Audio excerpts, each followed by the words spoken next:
we want a justice. मैं भी बोल रही हूँ कि we want justice. हमें justice चाहिए और जल्दी चाहिए।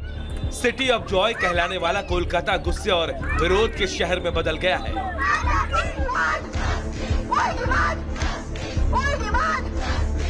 एक महीने पहले हुई लेडी डॉक्टर के रेप और हत्या मामले में न्याय की मांग करने के लिए शहर के लोग फिर से सड़कों पर उतर आए हैं। दुनिया भर के 13 देशों में रहने वाले भारतीय समुदाय भी विरोध कर रहा है। दक्षिण कोलकाता में 2 जगहों पर पैदल मार्च बुलाया गया। एक मार्च 40 से ज्यादा अधिक पूर्व छात्र संघों की तरफ से बुलाया गया, तो दूसरा मार्च टॉलीवुड के फिल्म अभिनेताओं की तरफ से निकाला जा रहा है।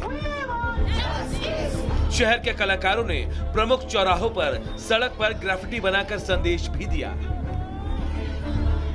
सभी बोल रहे हैं we want justice, मैं भी बोल रही हूँ कि we want justice. हमें justice चाहिए और जल्दी चाहिए। ये जो चल रहा है ना जस्टिस के नाम पे, आज ये हो रहा है, कल कोई किसी का तबीयत खराब हो रहा है, हमें ये सब नहीं सुनना है। हमें जल्द से जल्द जस्टिस चाहिए बस।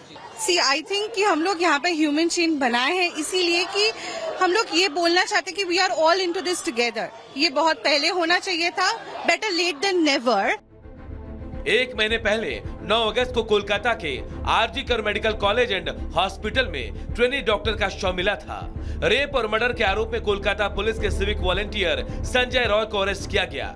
मामले की सीबीआई जांच शुरू हुई, लेकिन 1 माह बीतने के बाद भी संजय रॉय के अतिरिक्त इस मामले में कोई और गिरफ्तारी नहीं हुई।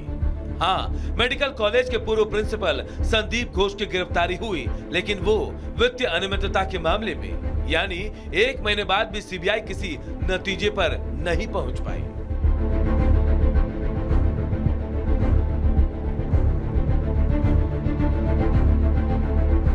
सीबीआई ने ट्रेनी डॉक्टर के रेप और हत्या मामले में 100 से ज्यादा लोगों से पूछताछ की।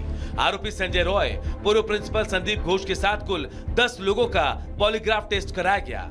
आरोपी संजय रॉय का साइकोलॉजिकल टेस्ट भी कराया गया, लेकिन हत्या की गुत्थी सुलझने के बजाय अब भी उलझी हुई है। पहले सिर्फ विपक्ष के निशाने पर रही ममता अब अपनों से भी घिर रही है। ममता बनर्जी की पार्टी के राज्यसभा सांसद जवाहर सरकार ने सरकार की विफलता के खिलाफ इस्तीफा देने का ऐलान कर दिया। हालांकि ममता बनर्जी ने फोन कर मनाने की कोशिश की, लेकिन वो इस्तीफा देने पर अड़े हुए हैं और 12 सितंबर को उपराष्ट्रपति से मिलकर इस्तीफा दे देंगे। इसी बीच विपक्ष ने ममता बनर्जी और कोलकाता पुलिस आयुक्त के इस्तीफे की मांग कर दी है। इधर ममता बनर्जी आज एक अहम बैठक बुला रही है, जिसमें तमाम कॉलेज के प्रिंसिपल और प्रशासनिक अधिकारी शामिल होंगे।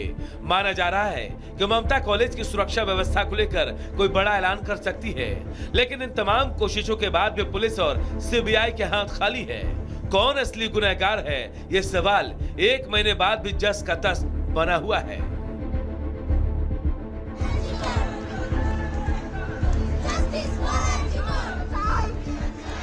Bureau report, Republic Bharat. तो कोलकाता रेप मर्डर मामले को 1 महीना बीत चुका है, लेकिन अभी तक गुत्थी सुलझी नहीं है, यानी कि सस्पेंस बरकरार है और पूरी दुनिया ये जानना चाहती है कि आखिर 8 और 9 अगस्त की रात को हुआ क्या था। लेकिन आपको बता दें कि आज का दिन खास क्यों है, क्योंकि आज आरजीकर कॉलेज को लेकर सुप्रीम कोर्ट में सुनवाई होगी। सुप्रीम सुनवाई होने वाली है। अभिया का रेप और मर्डर, ये पूरा मामला जिसे लेकर आज एक बार फिर से सुनवाई होनी है।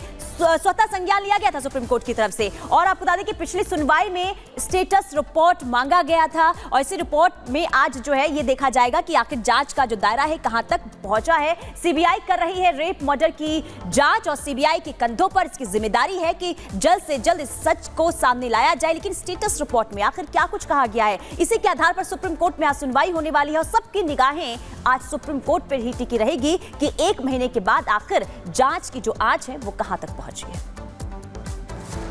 और चलिए खबरों में आगे बढ़ते हैं, बात करेंगे रामपुर की, क्योंकि रामपुर में एक नामचीन हॉस्पिटल के संचालक पर गंभीर आरोप लग रहे हैं। 5 दिन तक 11वीं कक्षा के छात्रा के साथ दुष्कर्म करने का आरोप लग रहा है। देखिए, सबसे पहली बात, पहले तो इस संचालक ने छात्रा को बुलाया, कोचिंग के बहाने अपने घर पर बुलाया, उसके बाद वो उसको उत्तराखंड ले गया। परिवार वालों ने जब अपनी बेटी को ढूंढा तो उसके बाद बेटी नहीं मिली और पुलिस में शिकायत दर्ज कराई। अब इस पूरे मामले को लेकर पुलिस जांच कर रही है। एक की गिरफ्तारी हो चुकी है, हॉस्पिटल सील कर दिया गया है। रिपोर्ट आप देखिए।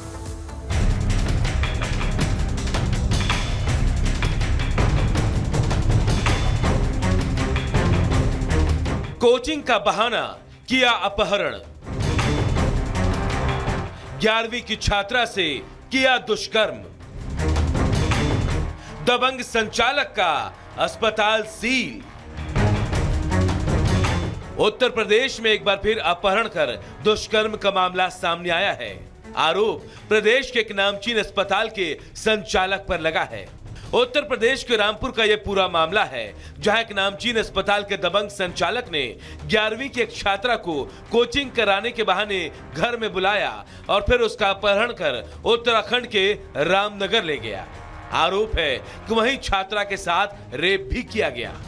जब युवती घर नहीं पहुंची तो परिवार वालों ने युवती के अपहरण की रिपोर्ट पुलिस में दर्ज कराई। शिकायत दर्ज कराते ही योगी की पुलिस तुरंत हरकत में आई और आखिरकार 5 दिनों के बाद पुलिस ने युवती को बरामद कर लिया। पुलिस ने मौके से एक आरोपी को गिरफ्तार किया है। पुलिस ने एक थार कार भी जब्त की है।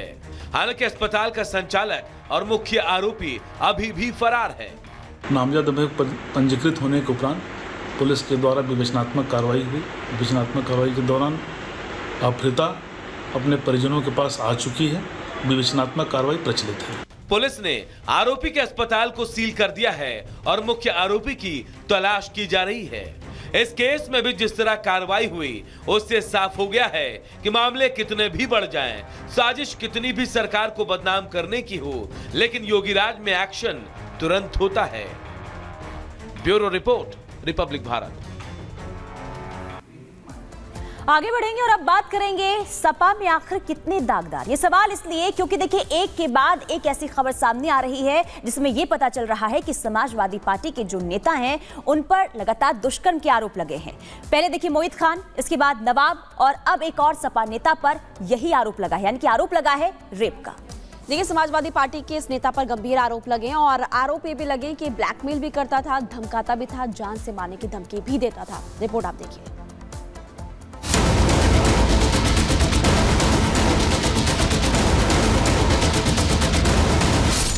क्या सपा में दुष्कर्मियों का कोई बुफे लगा है? क्योंकि अयोध्या का मोहित खान, कन्नौज का नवाब यादव और अब मऊ का वीरेंद्र बहादुर पाल, ये तीनों अखिलेश की पार्टी के वो नेता हैं जिन पर गंभीर आरोप है, जो अखिलेश की घेराबंदी की वजह बन चुके हैं। योगी आक्रामक हैं और अखिलेश घिरते जा रहे हैं क्योंकि उनकी पार्टी के नेताओं की करतूत एक के बाद एक सामने आती जा रही है। कुछ ही दिनों के भीतर सपा का ये तीसरा नेता है जिस पर दुष्कर्म का आरोप लगा है। मऊ में वीरेंद्र बहादुर पाल पर एफआईआर दर्ज हो चुकी है क्योंकि इस पर युवती से रेप, फिर अश्लील वीडियो बनाकर ब्लैकमेलिंग का आरोप है और जान से मारने की धमकी भी दी है और इसी वजह से अब सपा बाबा के निशाने पर है। कन्नौज में जो किया इनके नेताओं ने एक नाबालिग बेटी के साथ, और उसके बाद भी उसका बचाव कर रहे हैं, क्या ये सच, ये सही था क्या जो कन्नौज में इनके नेता कर रहे थे? क्या ये सच सही था क्या? आज तो प्रमाणित हो चुका है कि इनके कृत्य क्या है। बहनों और भाइयों, यही समाजवादी पार्टी की वास्तविक पहचान है। जब से सत्ता में आए थे लगातार यही काम करते थे, व्यापारियों को लूटते थे, बेटियों की इज्जत के साथ खिलवाड़ करते थे। एक निषाद बेटी के साथ जो इन्होंने अयोध्या में किया समाजवादी पार्टी के नेता ने, क्या ये ठीक था क्या? एक निषाद बेटी की इज्जत के साथ खिलवाड़ समाजवादी पार्टी के लोग करते हैं। हमारा मंत्री डॉक्टर संजय निषाद वहां जाकर के उस बेटी की हालत देख करके रो पड़ा था और कह रहा था ये है निषादों के साथ समाजवादी पार्टी का कृत्य। लेकिन ये बेशरम लोग हैं, तब भी उस अपराधी के खिलाफ कार्रवाई हो इसके लिए समाजवादी पार्टी तैयार नहीं थी। उनके लोग तब भी बचाव कर रहे थे। निर्दोष क्या है, सब कुछ तो उसका प्रमाणित हो चुका है। योगी क्यों सपा के काले कारनामों पर भड़क रहे हैं? क्या इसीलिए कि सपा के लिए अपराध करने वालों को बचाना पहले है और पीड़ित बाद में? तभी तो अयोध्या की रेप पीड़ित नाबालिग बेटी से मिलने के लिए सपा के सांसद अंधेरे में गए। वारदात के कई हफ्तों बाद उन्हें जाने की फुर्सत मिली तो अखिलेश के सांसद को परिवार ने उल्टे पांव लौटा दिया।